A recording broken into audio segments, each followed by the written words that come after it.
기도하겠습니다. 하나님 우리 아버지, 오늘도 주님께서 우리에게 주신 생명으로 하루를 살아갈 수 있도록 인도해 주시니 감사합니다. 아무리 세상을 둘러봐도 우리가 의지할 만한 진리도 없고 생명도 없습니다. 그러나 우리가 하나님을 알고 또 예수를 믿어 우리가 이렇게 하나님께 예배함으로 인해서 하나님께서 우리에게 주시는 그 생명으로 또 하루를 살아갈 수 있도록 우리를 축복해 주시니 감사합니다.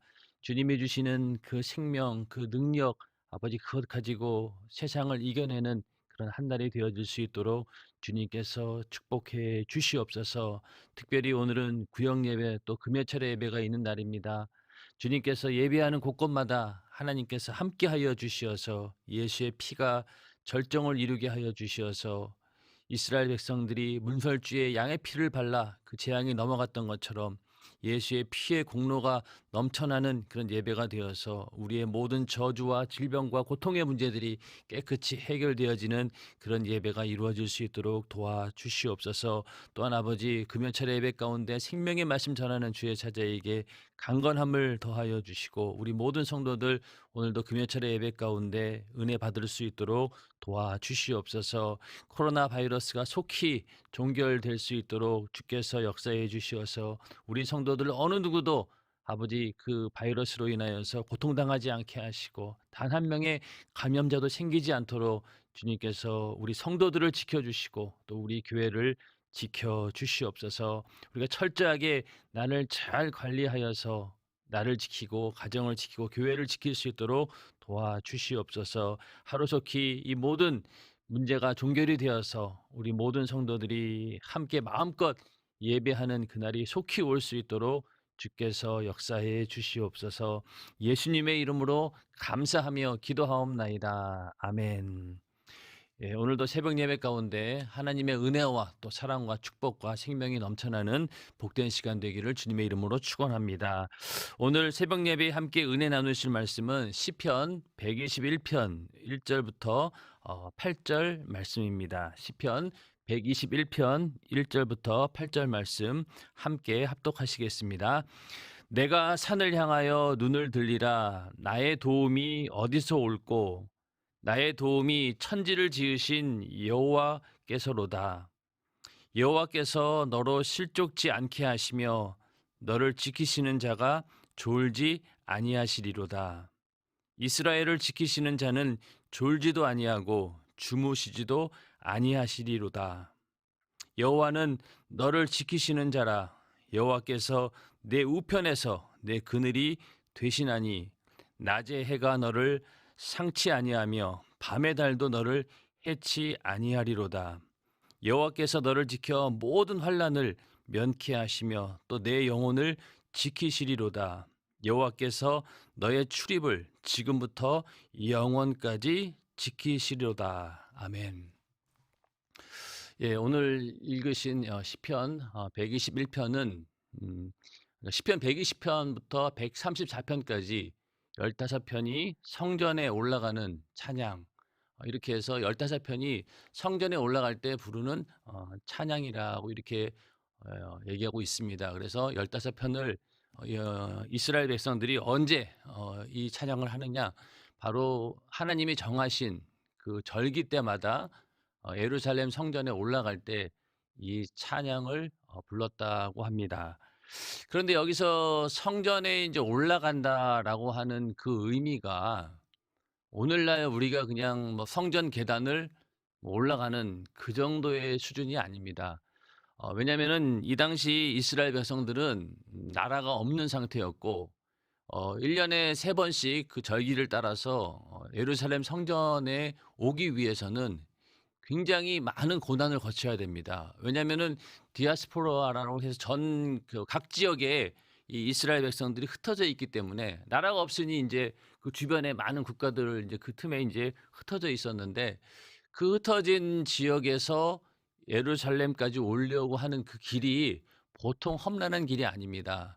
지금처럼 이렇게 뭐 교통이 발달한 그런 시대도 아니고 또 이스라엘이라고 하는 그 나라가 광야, 사막 같은 사막 지대이기 때문에 또 굉장히 그 가는 길들이 험난하고 그래서 함부로 참 가기가 참 힘듭니다. 그러니까 오늘날 우리들이야 어디든 교통이 잘 발달되어서 교회 오는 일에 어느 지역에 있든지 간에 크게 불편함이 없지만은 이 이스라엘 백성들이 1 년에 3번 그 절기 때마다 예루살렘 성전에 오는 일은 정말로 뭐 하루 뭐 며칠 걸리는 일이 아니고 어떤 지역에서는 꽤 오랫동안 그 길을 걸어와야 되는데 마치 그런 어떤 고난의 길을 걷는다라고 해서 순례자의 길이라 할 정도로 굉장히 어렵고 힘든 고난의 길이 바로 이 성전에 올라가는 그 길입니다. 그러다 보니 그 광야를 지나다 보니 죽음의 위협까지도 무릅쓰고 그 길을 가야만 합니다. 그리고 가도 끝이 없는 뭐 사막이 나타날 때도 있고 또 눈을 들어볼 때마다 이 산 저 산들이 보여서 도대체 언제쯤 이 성전에 도착할 수 있을까? 그래서 처음에는 기대감과 설레임과 또 사모하는 마음을 가지고 출발을 했지만은 가다 보니 이제 지치고 또 피곤해지고 또 여러 가지 어려운 환경들을 만나다 보니 이게 인제 그 가운데서 좌절하고 절망하게 됩니다. 그러면서 '내가 산을 향하여 눈을 들리라 나의 도움이 어디서 올꼬.' 이제는 정말로 모든 이제 기력이 완전히 지나고 또 여러 가지 어려운 환경에 접하다 보니까 인제는 더 이상 갈 수 없는 인제 그런 상황이 된 것입니다. 그때 비로소 눈을 들면서 산을 바라보게 됩니다. 여기서 산이라고 하는 것은 바로 예루살렘 성전이 있는 곳을 말하는데 예루살렘 성전이 지금도 그렇지만 굉장히 높은 산에 위치하고 있습니다. 그러니까 멀리 배는 그 예루살렘 성전을 인제 바라보면서 계속해서 그 길을 걸어왔는데 힘들고 지치고 좌절하고 절망한 가운데 이제 눈을 들어서 그 산을 향해서 이제 눈을 들게 됩니다. 그러면서 그 예루살렘 성전을 바라보며 다시 이제 힘을 얻고 또 막바지까지 이제 그 길을 가게 되는 이제 그런 모습들인데 거기서 눈을 들면서 "나의 도움이 어디서 올꼬?"라고 질문을 하게 됩니다. 우리도 인생을 살면서 어려운 일이 닥치고 도저히 내 힘으로 해결할 수 없는 그런 한계 상황에 부딪혔을 때 그때 비로소 우리는 하나님을 찾게 되고 지금까지는 땅만 보고 내 육신의 어떤 때를 바라보면서 땅에 있는 것들만 바라보며 살았지만은 그러나 그런 일들이 잘 안 되고 어려움에 봉착하게 되면은 우리도 그때 비로소 하늘을 보게 됩니다. 하나님을 찾게 되죠. 그런 것처럼 이 그 예루살렘 성전을 향해 가는 이 순례자들도 힘들고 어렵고 좌절과 절망이 극에 달했을 때 그때 눈을 들어서 '나의 도움이 어디서 올꼬?'라고 하면서 하나님을 찾게 됩니다. 여기서 '나의 도움이 어디에서 올까?'라고 하는 그런 질문은 우리가 예수를 믿게 되는 그 신앙의 시작이 바로 이 질문에서 나오죠. 우리가 예수를 믿기 전에는 어땠습니까? 우리의 도움은 어디에서 온다고 생각했어요? 바로 나에게서 내가 내 인생을 개척해 나간다. 그리고 내가 무엇이든 하면은 잘 될 것이다라는 그런 신념이 우리의 어떤 도움이 되었고 도움을 줄 것이라고 믿었고 또 돈이나 명예 또 인맥 또 뭐 인생의 쾌락 뭐 이런 것들이 전부 다 나에게 도움을 주는 것들이라고 믿었었는데 그러나 인제 예수를 믿고 하나님을 안 다음부터는 어떻습니까? 그때부터는 '아 이 모든 것들은 의미가 없다. 복의 근원이 되시는 천지를 창조하신 하나님께서 나와 함께 하시는 것이 최고의 복이구나.'라는 그런 고백이 바로 우리 신앙의 출발점입니다. 그래서 만약에 지금도 "과연 당신의 도움은 어디에서 옵니까?"라고 물었을 때 거기서 예수 믿는 자와 믿지 않는 자가 완전히 구별되죠. 예수 믿지 않는 자들은 여전히 모든 도움이 인간들에게서, 나에게서, 또 주변 사람들에게서, 또 눈에 보이는 것들에게서 나온다라고 믿겠지만은 그러나 예수 믿는 우리들은 어떻습니까? 그게 아니다. 바로 천지를 지으신 하나님께서 하나님 여호와께로서 온다라는 그 고백이 우리에게 있다는 것입니다. 이 시편 기자도 마찬가지로 그런 인생의 어려움 가운데 지금 그 하나님께서 가라고 하신 그 길을 가는 그 여정 가운데서 힘들고 절망 가운데 있을 때 나의 도움이 어디서 오느냐? 바로 천지를 지으신 여호와에게서 온다라는 고백으로 시작을 하게 됩니다. 우리의 신앙도 마찬가지입니다. 이렇게 이미 우리는 답을 다 알고 있어요. 우리가 예수를 믿고 하나님의 은혜 가운데 있는 사람들은 어떤 문제가 생기고 또 환란이 닥치고 고통의 문제들이 생겼을 때 이거는 기도하면 된다. 하나님께서 나를 도와주시고 함께 하시면 할 수 있다. 이런 것들을 이미 우리는 답을 알고 있어요. 그러니까 이 시편 기자도 마찬가지입니다. 이렇게 힘들고 절망의 순간 가운데 있지만은 그러나 나를 도와주실 분은 바로 하나님이시다. 알고 있다는 얘기죠. 우리도 마찬가지입니다. 다 알고 있어요. 그러니까 이담 알고 있기 때문에 이제는 문제는 뭐냐? 그 알고 있는 대로 내가 알고 있는 대로 믿음을 가지고 끝까지 인내함으로 하나님의 도우심을 간구하고 끝까지 견뎌내는 것. 이것이 우리의 몫입니다. 그러니까 이미 답은 다 알고 있는 거죠. 우리가 신앙생활을 할 때 뭐 답을 몰라서 어떻게 해야 될지 몰라서 우왕좌왕하는 게 아닙니다. 그것을 믿음대로 끝까지 나갈 만한 그런 인내력, 그 믿음이 없어서 중간에 포기하게 되고 결국은 좌절하게 되는 것이지 답은 다 안다는 거죠. 예, 답은 다 아는데 그 답대로 끝까지 나를 이끌어가지 못하기 때문에 결국은 실패하고 마는 것입니다. 우리는 절대로 답을 알아야 되고 그 알고 있는 그 답대로 행동해서 끝까지 믿음으로 승리하시기를 주님의 이름으로 축원합니다. 그래서 하나님께서 이제 어떤 도움을 주시느냐? 바로 나를 지켜주신다. 이것이 바로 하나님께서 우리에게 주시는 도움의 근원입니다. 여기서 하나님께서는 나를 지켜주신다라는 말을 3절부터 8절까지 6번 나와요. 그러니까 너를 지켜주신다라는 말들이 계속 나옵니다. 그래서 3절에 보면은 너를 지키시는 자가 졸지 아니하신다. 그리고 이스라엘을 지키시는 자는, 그리고 또 5절에 가서는 여호와는 너를 지키시는 자라. 예.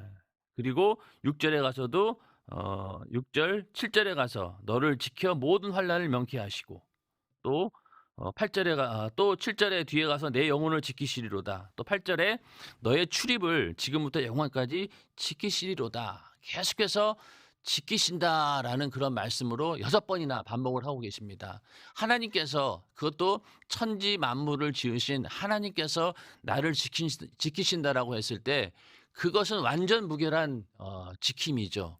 인간은 아무리 지킨다라고 해도 한계가 있습니다. 그러나 하나님께서 우리를 지켜주신다라고 했을 때는 완벽하게 우리를 지켜주시고 보호해 주신다라는 그런 의미입니다. 그래서 그 하나님께서 어떻게 우리를 지켜주시느냐?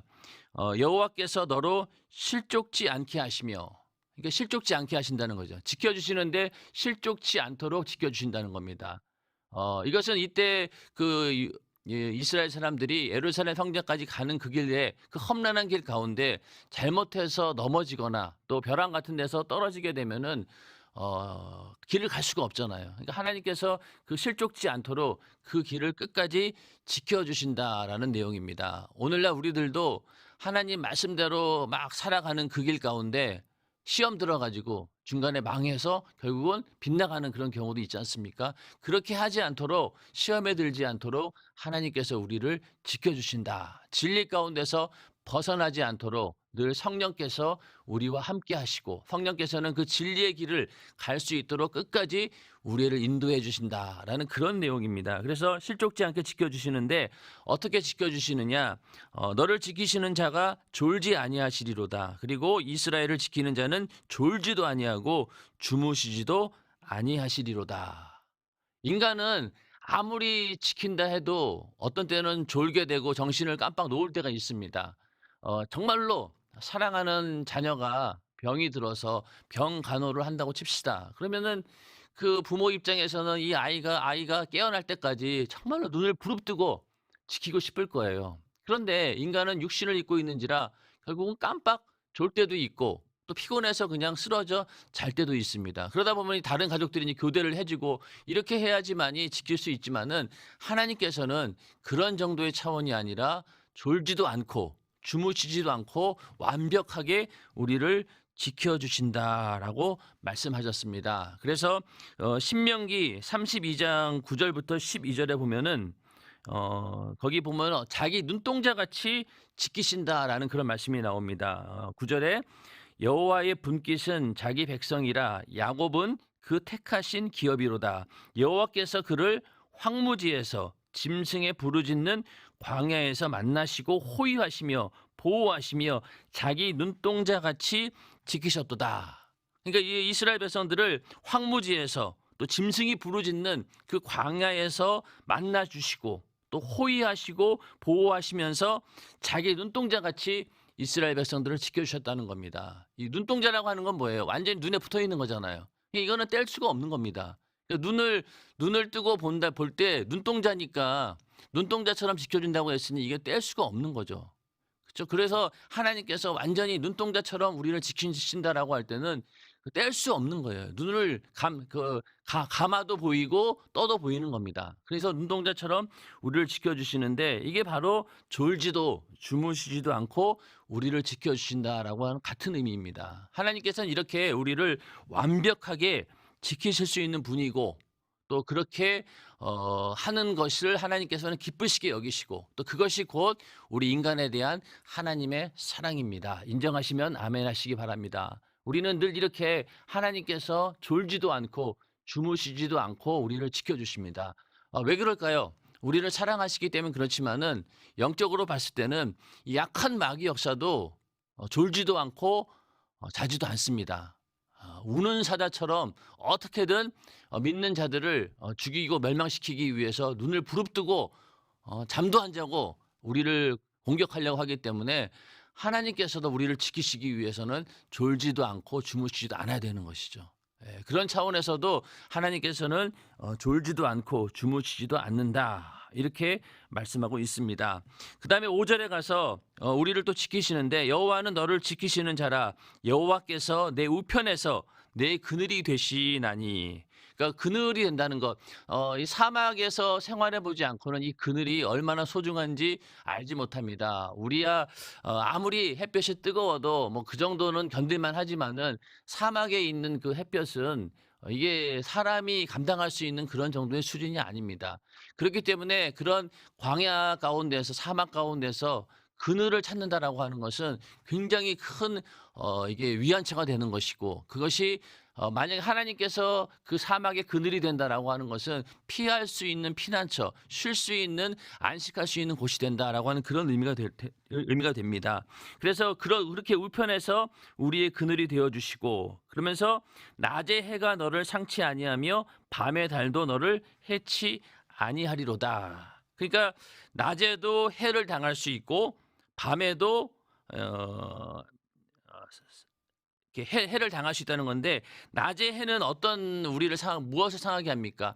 햇볕이 쨍쨍 내리치다 보니까 그 고열로 인해 가지고 그 일사병으로 죽을 수도 있습니다. 그게 바로 낮의 해가 너를 상하게 하는 것이고 그다음에 밤의 달도 마찬가지로 많은 고통을 주게 됩니다. 우리야 달 그러면은 굉장히 좋은 이미지를 가지고 있고 보름달이 뜨면은 막 뭐 거기다가 뭐 옛날 사람들은 소원도 빌고 굉장히 뭐 좋은 이미지로 달을 알고 있지만은 그러나 밤에 달이 뜬다라고 하면은요 대부분 보름달이 뜨거나 뭐 초생달이 뜨고 그러면은 뭔가 이게 그 달의 변화에 따라서 이게 뭔가 무슨 일이 벌어질 것 같은 그런 두려움이 이 고대 시대에 있었다는 거죠. 이스라엘 백성들에게는 이 달의 변화에 따라서 여러 가지 생기는 일들이 있기 때문에 거기에 대한 막연한 그런 두려움들이 있었습니다. 그리고 밤이 되면은 추워지죠. 그리고 사막은 또 이 밤낮의 온도차가 엄청나게 크기 때문에 밤이 되면은 추워지게 되고 그리고 달이 자꾸 이렇게 변하다 보니까 보름달, 초생달 쪽 뭐 이렇게 달이 변하면서 뭔가 이 바뀌어져 가는 그런 기운을 느끼게 됩니다. 그러면서 마치 우리가 왜 달을 보고 어떤 운명을 점치는 것처럼 그 달 속에 뭔가 우리 인간들의 운명을 이렇게 이끌어가는 뭐가 있다라는 그런 믿음이 있었기 때문에 달은 굉장히 두려운 존재입니다. 그래서 그 당시 때는 달을 숭배하는 그런 어떤 이방신들이 있었습니다. 달을 섬기는 거죠. 왜냐하면은 달이 그 당시 때 신을 섬긴다라고 하는 것은요, 신으로부터 재앙이 오는 것을 막기 위해서 어떻게든 그 신을 달래 가지고 나에게 재앙이 오지 않고 복이 오게 해 달라고 하는 것. 그것이 바로 이방신들이 그 신을 숭배하는 그런 목적이었는데, 그들이 믿는 신 가운데는 달을 숭배하는 그런 자들도 있었습니다. 왜냐하면은 그만큼 달이 가지고 있는 두려움이 있기 때문에. 그리고 달이 뜨면은 왜 그 늑대나 맹수들이 막 이제 울부짖기 시작하잖아요. 그러니 밤이 되면은 이 광야 사막에서의 그 생활은 굉장히 두려움의 연속입니다. 그래서 그런 가운데서 하나님께서는 우리를 지켜주신다라고 약속하신 것이죠. 이 얘기는 이스라엘 백성들이 애굽에서 나와서 광야에 40년을 갈 때 하나님께서 낮에는 무엇으로 지켜주셨습니까? 낮에는 구름 기둥으로, 그리고 밤에는 불 기둥으로 우리 이스라엘 백성들을 지켜주셨는데, 이 낮의 구름 기둥은 어떤 역할을 했겠습니까? 그러니까 그늘을 만들어 줬겠죠. 그늘을 만들어 주면서 시원하게 그 광야의 길을 갈 수 있도록 이스라엘을 인도해 주신 것이고, 또 불기둥은 어떤 의미입니까? 추위로부터 보호해 주고, 또 밤을 환하게 밝혀 줘서 가는 길이 어둡지 않도록 밝혀 주는 역할을 했습니다. 그래서 낮에는 구름 기둥, 그리고 밤에는 불기둥으로 그러면서 이스라엘 백성들을 인도해 주셨고, 또 하늘에서 만나를 내려 줘서 그들이 입에 끊어지지 않게 하시고, 또 저의 목마름을 인하여서 물도 주시고, 그래서 40년 동안을 들에서 기르시되 결핍함이 없게 하심으로 그 옷이 헤어지지 아니하였고 발이 부르트지 않았다. 이렇게 성경은 기록하고 있습니다. 그래서 낮에는 구름 기둥, 밤에는 불 기둥, 이것이 바로 낮의 해가 너를 상치 아니하며 또 밤의 달도 너를 해치 아니하시리로다. 그러니까 모든 위험으로부터 우리를 보호해 주시고 지켜 주신다라고 이렇게 말씀하고 있습니다. 이렇게 하나님께서는 졸지도 않고 주무시지도 않고 우리를 모든 상황 가운데서 지켜주시는 분이 바로 하나님이십니다.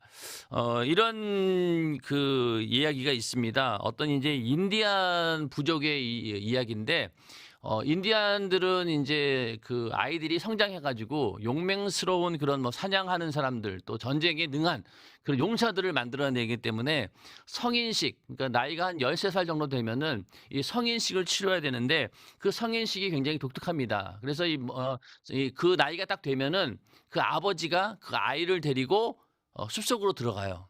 그 다음에 숲속에 들어가서 그를 꽁꽁 묶어놓고 눈까지 완전히 가려버립니다. 그러면서 밤새도록 그 아이 혼자 그 밤을 지새게 만드는 거죠.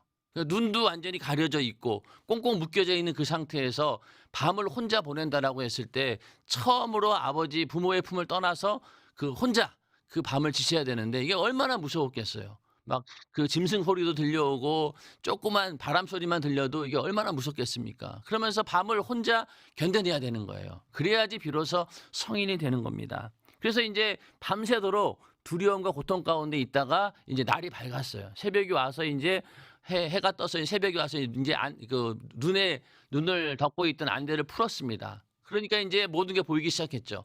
그런데 그때 가장 놀라운 것이 뭐냐면은, 바로 누구를 보게 되냐면은 바로 그 곁에 있던 아버지를 본 거예요. 그러니까 이 아이가 혼자 있다라고 했지만은, 그러나 아버지는 그 곁에서 밤새도록 눈을 뜨고 혹시 그 아이에게 맹수가 달려들면 어떡하나, 어떤 해를 당하지 않도록 밤새 지키신 거예요. 예. 그러면서 그때 이제 아들이 그걸 보면서 아버지가 나를 지켜주고 계셨구나라고 하면서 이제 그런 이제 성인식을 치르게 되는데, 이 이야기처럼 하나님께서는 우리를 이렇게 지켜주신다는 거죠. 예. 그래서 7절에 보면은 여호와께서 너를 지켜 모든 환난을 명쾌하시며 또 내 영혼을 지키시리로다. 모든 환난을 명쾌하신다라고 하는 그 말이, 우리에게 닥치는 여러 가지 인생의 어려운 문제들, 또 여러 가지 고통의 문제들, 고난의 상황들, 이런 것들이 전혀 없게 하신다라는 얘기가 아닙니다. 아까 그 인디안 부족의 성인식처럼 우리가 그런 환난 가운데, 어려움 가운데, 고통 가운데 있을 수 있어요. 그러나 그 고통 가운데 있지만은 그것을 지켜보시는 분이 있는데 바로 그분이 하나님이시라는 겁니다. 우리는 고난이 닥쳤을 때, 또 환난의 문제에 닥쳤을 때 우리는 절망하게 되고, 도대체 하나님이 어디 계신가? 하나님이 살아계시면은 이럴 수 있냐라면서 절망하고 하나님을 원망하게 됩니다. 그러나 그런 지금 이 고통 가운데 하나님은 어디 계시냐라고 물어봤을 때 하나님은 어떻게 대답하실까요? 바로 네 곁에 있다.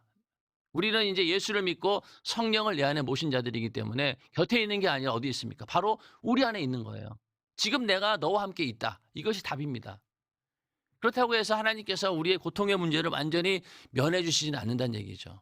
그래서 만약에 우리가 예수를 믿고 만사가 형통하고 모든 육신의 환경이 다 좋아지고 100% 성공하고 뭐 다 잘 된다라고 하는 그런 일들만 벌어진다라고 하면 얼마나 좋겠습니까? 그러나 대부분 하나님을 섬기고 또 하나님 말씀대로 살고 또 예수를 믿고 이러다 보면은 세상 사람들이 봤을 때 정말로 사는 게 정말로 초라해 보일 수도 있고요. 또 이 사는 게 정말로 더 힘들 수도 있습니다.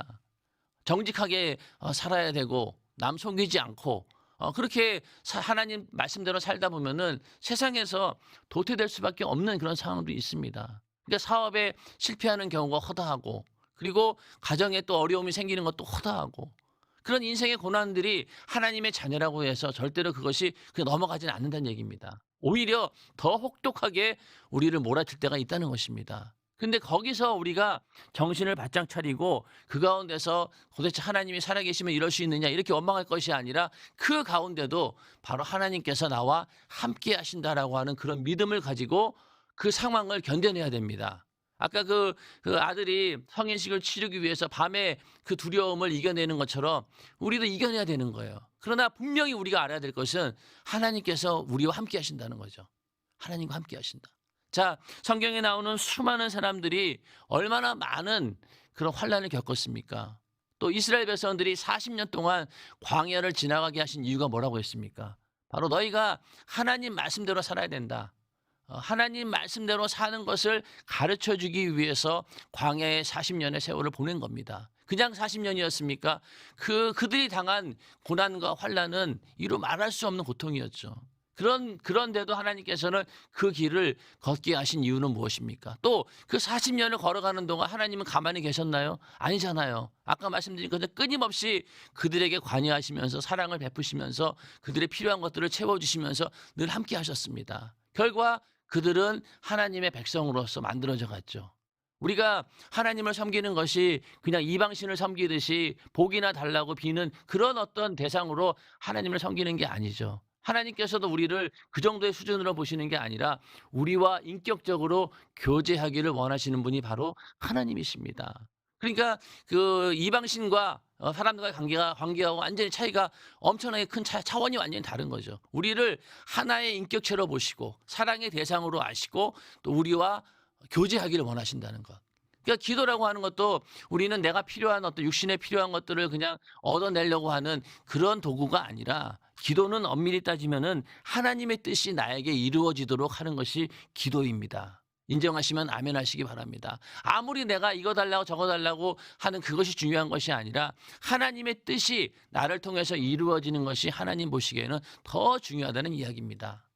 자, 하나님께서는 우리 인간이 이 땅에 살면서 잘 먹고 잘 사는 것도 중요하지만은 그거보다도 더 중요한 것은 바로 뭐냐? 네가 하나님의 자녀로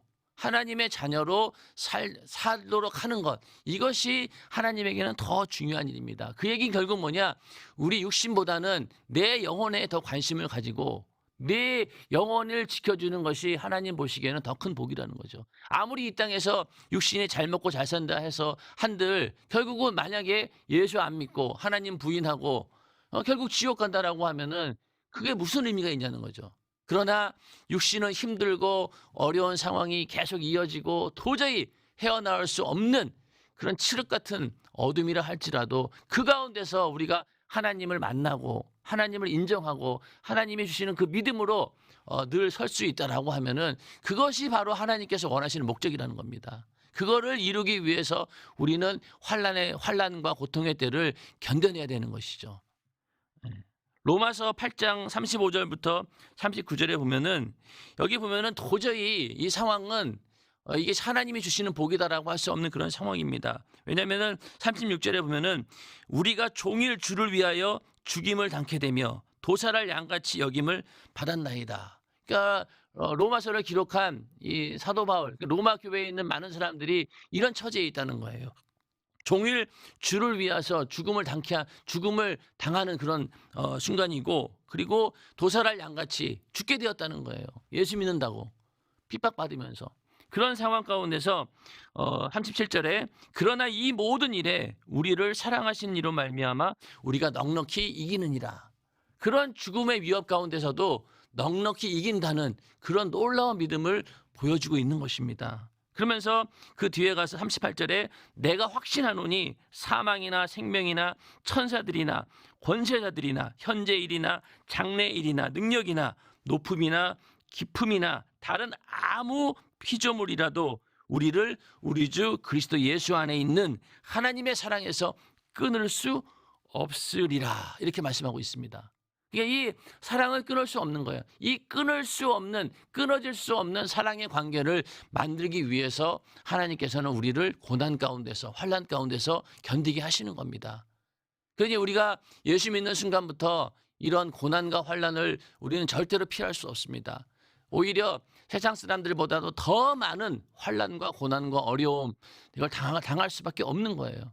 그러면서 그런 가운데서 우리가 하나님의 뜻대로 만들어져 가는 것, 하나님이 원하시는 그 목적대로 나를 만들어 가는 것이 중요한 것이고, 결국 그것이 내 영혼을 지키는 일입니다. 내 영혼에 복되는 일인 것이죠. 그러니까 우리가 이 땅에 살면서 내 뜻대로 안 되는 일이 많지만은, 그러나 그 어려운 상황 가운데서 오히려 나는 하나님을 만나는 계기가 되었다.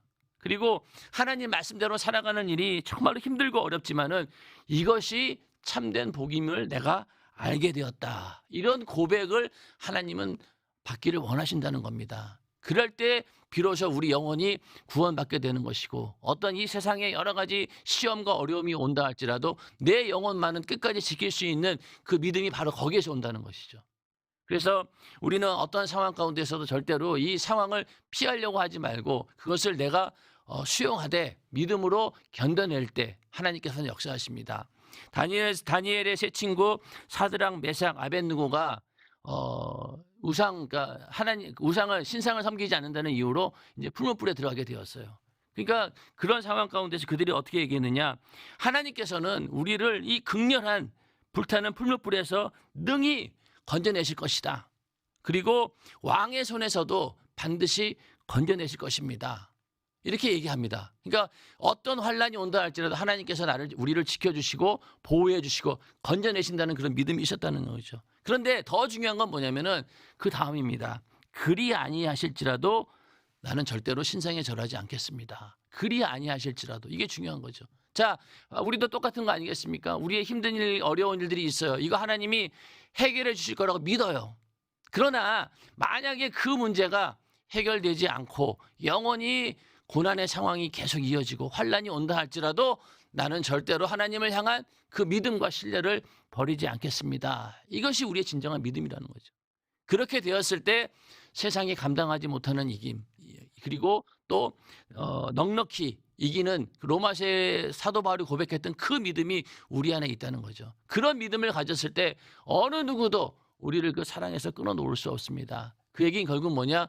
천국 가는 일에 방해하는 자가 이제는 아무도 없다는 얘기죠. 그 믿음만 가지고 있다라고 하면은. 그래서 8절에 가서 여호와께서 너의 출입을 지금부터 영원까지 지키시리로다.